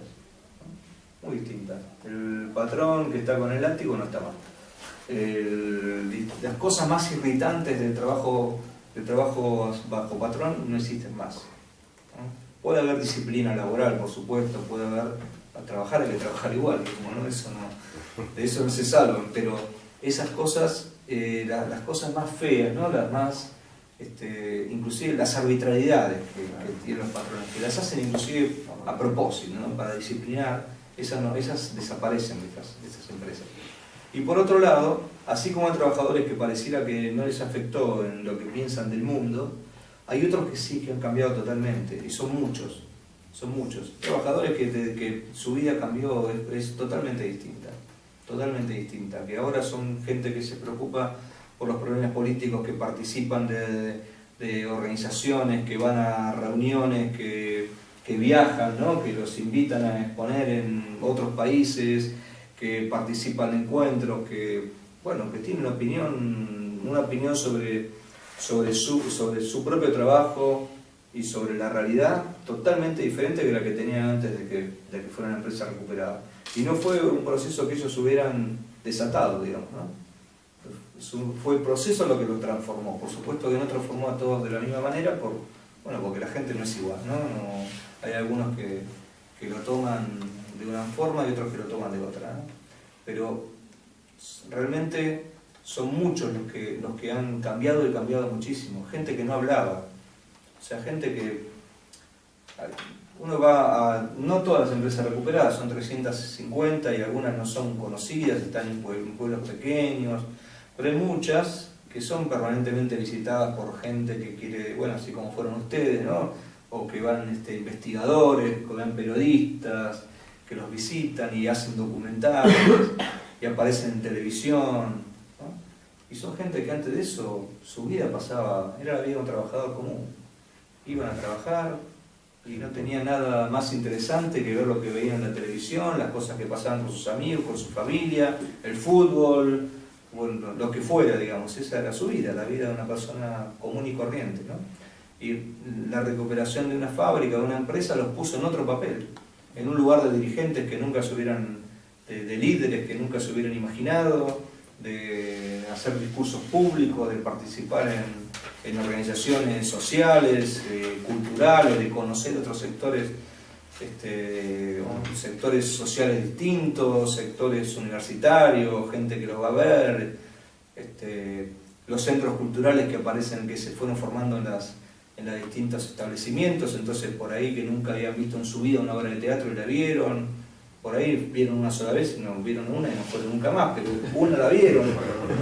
Y pasan muchas de estas cosas, ¿no? Hay transformaciones en la gente. A veces no son tan instantáneas como uno pudiera imaginarse o quisiera, pero existen. Y me quedaba lo del Bauer, ¿no? Lo de las inversiones. El Bauer hizo inversión, el Bauer invirtió ellos una cifra que ahora no me acuerdo exactamente, pero que es mucho menos de la que tendrían que haber invertido igual, ¿no? Por supuesto, porque es muy grande el hotel y tiene muchos problemas. Yo creo que ellos tienen una forma de pensar de que es como que el futuro no existe, ¿no? Ellos están ahí y por ahora están ahí. Y entonces lo que hay que hacer lo hacen. Hacen lo que tienen que hacer en el momento y por supuesto saben que no, primero no están en condiciones de conseguir más financiamiento del que tienen. Creo que ellos nunca pensaron que el desalojo era inminente. Siempre pensaban que iban a poder resistir. Entonces las inversiones que hicieron independientemente de la posibilidad del desalojo. Creo que ellos se asustaron siempre menos de la posibilidad de que los echen de lo que nos asustamos los de afuera. Que siempre vimos que estaban, en cualquier momento los echan, y nunca pasó nada. Ahora sí creo que están en serio riesgo de que los expulsen. Pero obviamente que es un problema de el financiamiento de algo que puede ser circunstancial, ¿no? La inversión para que después en un par de meses vengan y te saquen con la policía, ¿no? Eso es una dinámica de la situación que es de alguna manera inevitable, digamos, ¿no? Si no hay fortaleza como para realmente poder invertir en ese lugar, porque sabes que te vas a quedar, bueno, realmente tampoco tiene mucho sentido que lo hagas, ¿no? Pero hay alguna seguridad jurídica, por ejemplo, de si tú pruebas que has hecho una inversión, a lo mejor que revierta en el caso de que tengas cliente. No sé. ¿No? Porque la inversión es... Bueno, me van a decir por qué invertiste si sabías que esto era legal o Ya. Claro, bueno. Propiedad privada. Pero es una inversión hecha también. Puede valer. Puede plantear, supongo, una baza propagandística en un momento determinado. Claro. Jurídicamente no sé hasta qué punto en el derecho argentino. No, lo del Aquí, Bauen, desde luego, no. Lo que pasa es que los del Bauen, el Bauen es un caso complicadísimo porque, para sintetizarlo, la empresa que quiebra no es la propietaria del lugar. En realidad sí lo es, pero a través de un montón de testaferros. Entonces, ellos no pueden probar, como en otros casos, que el que reclama la propiedad es el estafador que la hizo quebrar. Y que además ese edificio se construyó con un crédito que estos mismos tipos pidieron en la dictadura militar a un banco que después Menem lo liquidó, que se llamaba Banade. Pidieron un crédito para hacer el hotel para el Mundial 78, el Mundial de Argentina durante la dictadura. Entonces, ese crédito, además de que fue obtenido de forma, digamos, espuria, porque se lo pidieron primero a un gobierno ilegítimo, ilegal, y además por la amistad del dueño del tipo con un almirante, digamos, ¿no? Esas fueron las circunstancias. Encima no lo devolvieron nunca, el crédito. O sea que esa gente tiene una deuda con el Estado. Claro, como liquidaron el banco, la deuda hay que ir a buscarla, rastreándola entre los pasillos de los juzgados y los ministerios. Los trabajadores lograron detectar más o menos dónde estaba esa deuda, pero es muy difícil probar el vínculo entre ese deudor y el dueño, el que reclama la propiedad del Bauen, que dice que se lo compró al que quebró. Entonces, en realidad es bastante fácil porque es el hijo del otro. Pero los jueces no lo reconocen, digamos. O sea, al principio no era el hijo, después de cuando le fueron saliendo los fallos a favor, ya apareció el hijo como presidente de esa empresa, que es una empresa que no tiene nada, lo único que tiene es el boleto de compraventa del Bauen, después no tiene más nada, empresa fantasma, así escandaloso todo el tema. Aquí pasa un poco con Público. Cuando Público cierra, un grupo de trabajadores, ¿no?, que intentó, vamos, Lola, esto creo que lo sabe, ¿no?, intentó quedarse con la cabecera para hacerlo funcionar precisamente como empresa recuperada. Y en la subasta de la cabecera se presentó mediante una empresa pantalla el mismo propietario, el multimillonario trotskista y entonces con esa empresa pantalla se quedó con la cabecera y pidió esa operación. Entonces, la cabecera, que sería el nombre. Entonces, de ahí salen varios grupos de periodistas que inician proyectos independientes como La Marea y el Diario. Que además, con una deuda, porque yo no sé Me he perdido un poco, pero no sé si ha llegado a pagar público porque dejó de no deber a los los trabajadores. trabajadores. Y yo la pregunta que tenía, que lo siento que no la voy a poder hacer porque me tengo que ir a recoger a los niños, era precisamente esa. Las deudas. ¿Qué pasa con las deudas? No, De las no se empresas, hacen porque cargo. es muy crítico, yo creo que eso lo has dicho tú y estoy completamente de acuerdo, el momento en el que se toma la empresa. Porque si esperas mucho, la han vaciado por completo y te quedan deudas. Entonces no sé cómo es la situación en Argentina. Aquí, antes que los trabajadores, si hay deudas con la Seguridad Social, la empresa tiene que hacer frente a esas deudas. Entonces en un momento dado puedes llegar a un acuerdo entre la empresa y los trabajadores de manera que las indemnizaciones por despido y todo esto se puedan compensar con la maquinaria, con la infraestructura y tal. Pero las deudas con Hacienda no. Ni con la Seguridad Social. Eso es lo que yo te iba a preguntar, cómo funciona en Argentina. Esas empresas, la deuda desaparece. No desaparece, pero hay como dos procesos distintos. Uno es ese. Ese proceso en Argentina no era válido porque la ley de quiebra fue modificada en la época de Menem y está exclusivamente destinada a reventar todo, a liquidar toda la empresa que quebraba, lo más rápidamente había que venderla, etc. Por eso los trabajadores la trataban de tomar para evitar eso, justamente, para tratar y había una puja entre la ley, digamos, y el derecho al trabajo, ¿no? Entonces, por eso se recurría a la presión sobre el poder político para la ley de expropiación. Entonces lo que hace la ley de expropiación es justamente cortar ese proceso, lo congela de alguna manera. Y esa la hace. Entonces las deudas, problema de la quiebra, Ajá. no de los trabajadores. Y al hacer una cooperativa es otra empresa totalmente diferente. Entonces ellos usan el lugar, la maquinaria, pero las deudas no tienen nada que ver. No. Por ejemplo, en cambio, con ese proceso que se modifica la ley de quiebras en el 2011 y se hace un proceso parecido, o sea, se habilita ese camino, ahí hay un problema con la deuda, que pueden compensar, pero las deudas siguen estando y están los trabajadores metidos en ese mismo proceso. En cambio, de la manera que se hizo en una situación que en realidad era mucho más desventajosa, se hacen empresas recuperadas que no tienen nada que con la deuda que dejó el patrón, no tienen absolutamente nada que ver. Entonces ellos utilizan la fábrica, las instalaciones, lo que fuera, y de la deuda sigue quedando en la quiebra. Lo que pasa es que la quiebra no se puede ejecutar porque la fábrica la tienen los trabajadores. ¿Y la ley de expropiación la hace el gobierno de Kirchner o...? En general, o sea, es el Estado, sí, obviamente, el que expropia. Sí. Y luego la transferencia del Estado a los trabajadores, ¿cómo ocurre? Eso ha funcionado de dos maneras, básicamente. Primero que lo hace hay un artículo de la Constitución que es que el Estado puede expropiar algo, generalmente lo declara porque es de utilidad pública y se tiene que pagar una indemnización. Eso estaba pensado para cualquier otra cosa menos para expropiar fábricas, por supuesto.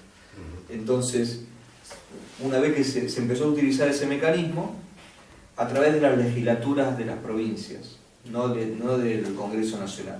Entonces, sobre todo en el 2001, con la crisis política, los legisladores los presionaba 3 personas y los tipos votaban cualquier cosa. En ese contexto se votaron la mayoría de las expropiaciones de las empresas recuperadas que ahora están expropiadas. Primero lo hacían temporalmente, por 4 años, 2 años, 4 años. Después empezaron a sacar leyes llamadas definitivas. La cuestión es que lo que hacía el Congreso era sacarse encima el problema y pasárselo al Poder Ejecutivo. El Poder Ejecutivo era el que tenía que pagar la indemnización. Pocas veces lo hizo. Entonces hay leyes que están votadas. Los trabajadores usan esa ley para decirle al juez, acá tenemos permiso para estar, afuera. Y empiezan a usar con su cooperativa, empiezan a funcionar en la fábrica, en el establecimiento que fuera. Bueno, ya dijimos que no todas son fábricas, ¿no? Y a partir de ahí está el problema de qué hace el Poder Ejecutivo, que tendría que, o sea, el gobierno, generalmente el gobierno de la provincia tal o la ciudad de Buenos Aires, etc.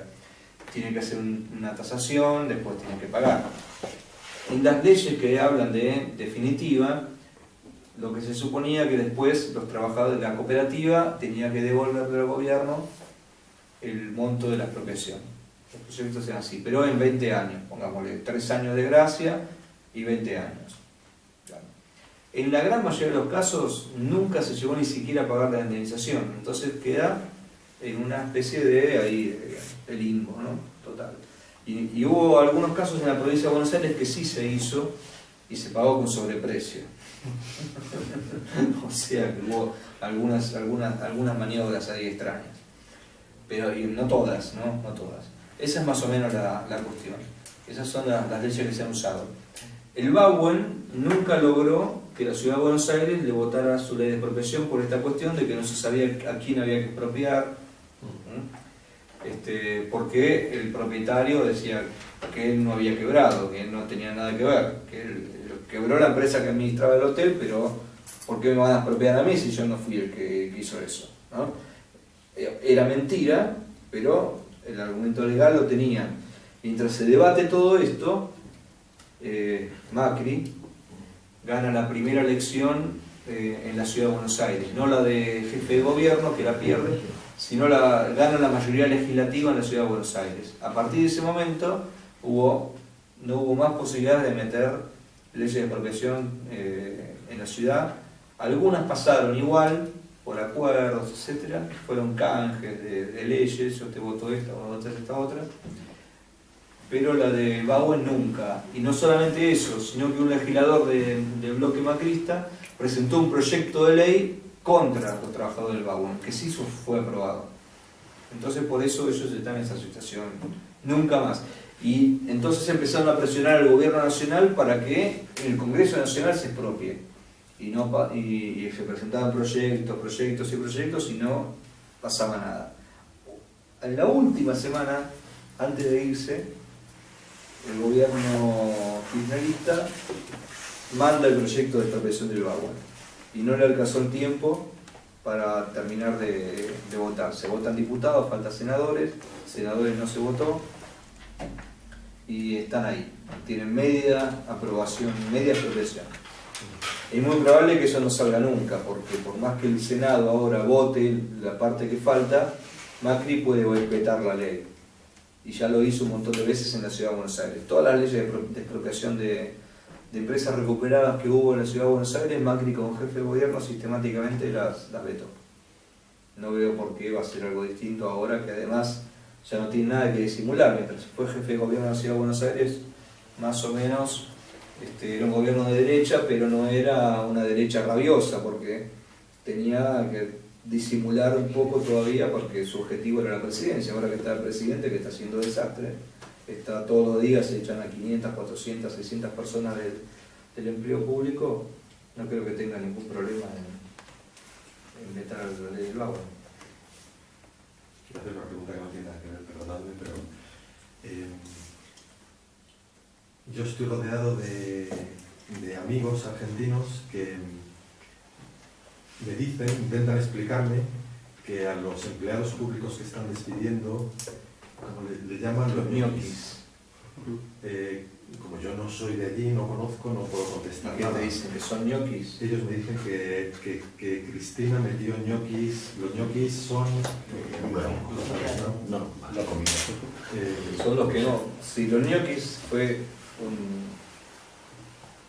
hubo una especie de tradición que ya no se usa más, que no duró mucho tiempo, que era que... histórica argentina. ¿La comer ñoquis? Sí, 29. El 29. 29 se comían ñoquis en las casas de los argentinos y se ponía un billete debajo del plato. Entonces los ñoquis son los trabajadores que van a cobrar el sueldo el 29. Pero no aparecen en ningún otro día en su trabajo. A eso se le dice ñoquis. Sí, que era la forma que tenían de ganar votos o popularidad social. Esto es lo que me explican a mí. Sí. Que inflaron muchísimo el número de empleados públicos. ñoquis, no sé, esos trabajadores, ese mecanismo de la política existe en el gobierno de Cristina y en el gobierno de Macri, ¿no? En el gobierno de Macri de la ciudad de Buenos Aires también está lleno de eso, digamos, ¿no? Pero lo que están haciendo ahora no están echando ñoquis, están echando trabajadores. Por ahí caen algunos, pero lo que están haciendo es un despido masivo de empleados estatales. Porque lo que están haciendo es una cosa, lo que están haciendo es despidiendo a todos los trabajadores que entraron en los últimos 3 años. Independientemente de si trabajan o no trabajan, no tienen forma de comprobarlo. Eso se puede comprobar, es fácil. Si está registrado que fuiste a trabajar o no fuiste a trabajar. En general, todos los organismos públicos tienen un fichero o algo. Es muy fácil saber quién trabaja y quién no trabaja. O sea, si alguien cobra no trabajar es porque su jefe o alguien lo deja, le dice y no vengas, ¿no? Entonces, si viene otro, eso es muy fácil de saber. Lo que hicieron, lo que están haciendo es otra cosa. Están suponiendo que, por un lado, todos los que entraron en los últimos tiempos fue porque el gobierno anterior entró a meter gente o pasarlos de contrato precario, contrato temporal a contrato permanente para dejárselos a ellos cuando vinieran. Pero además, porque tienen una idea de que primero el Estado no sirve para nada, digamos, el empleo público no sirve para nada, que ahora va a ser son absolutamente neoliberales, que tienen que reducir el empleo público, y además de reducirlo, porque hay que reducirlo, porque necesitan generar una masa de desocupados, de desempleados, para abaratar el costo de los salarios. Es de manual neoliberal. Lo dijeron antes, lo dijeron en la campaña, bueno, los macristas no se dan por enterada. La gente que vota Macri no se da por enterada de eso, pero lo dijeron, los salarios están muy caros en Argentina en dólares. Como son todos empresarios, es un gobierno de empresarios, quieren bajar los salarios, y para bajar los salarios, para poder presionar a los sindicatos en las negociaciones colectivas de trabajo que hay todos los años, necesitan que haya muchos desocupados. El ministro de Economía, nuevo, dijo: cada sindicato sabrá dónde le aprieta el zapato, si van a priorizar el empleo o el salario, si quieren mejores salarios o quieren seguir teniendo trabajo. Lo dicen así clarito. Entonces, el cálculo de ellos es que tienen que echar a 80.000 personas del Estado. 80.000 ñoquis van a... 80.000 personas, 80.000 trabajadores, tienen que sacar 80.000. Y lo más fácil es echar a los que tienen contrato, a los que tienen contrato precario, o a los que es muy fácil porque cortás el contrato, chao. Y a los que, y con este pretexto de que los metieron por la ventana, entonces los que entraron los últimos 3 años todos afuera.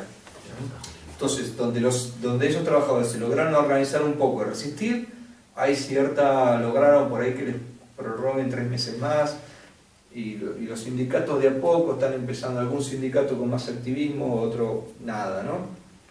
Porque tienen miedo, porque están negociando con el gobierno, no sé. Aquí han salido en las noticias la represión de las manifestaciones con balas de goma y salen fotos escalofriantes. Sí, el otro día, por ejemplo, una de las últimas noticias que vimos fue el Ministerio de Cultura, también 500 despidos. Aparte los despidos son de... Esto si querés hablar con tus amigos argentinos que dicen son ñoquis, a los ñoquis no se los despide de esta forma, digamos, con un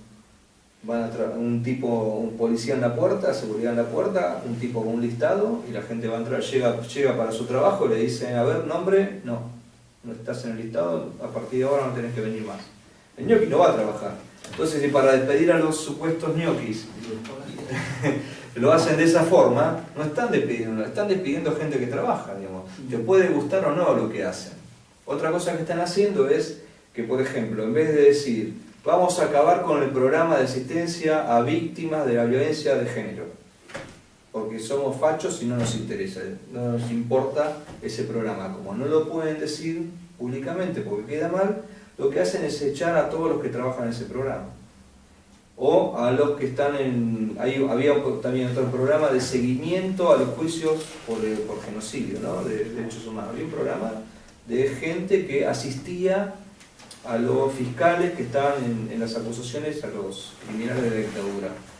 También, se echaron a todos. No, nosotros estamos a favor de los juicios, dicen los tipos, pero claro, eliminás a todos los que trabajan en eso, entonces no hay nada que hacer. Es eso, están generando eso. Y además es una señal para los empresarios que dicen, expulsen a todos los trabajadores que quieran, que nosotros, el Estado no va a hacer nada. Si nosotros mismos estamos echando gente. Así que ustedes hagan lo que quieran. Y hay también despidos en el sector privado. Esa es la situación. todavía no se ocuparon de las empresas recuperadas, están sacándose de encima estos 80.000, 100.000 personas que tienen que hacer pasar al campo de los desocupados y después quizá se metan con este otro campo. Bueno, compañeros, yo creo que Estamos arriba, ¿no? estamos hechos polvo nosotros. Andrés, ¿cómo te Gracias por el maratón, no te haces ningún maratón.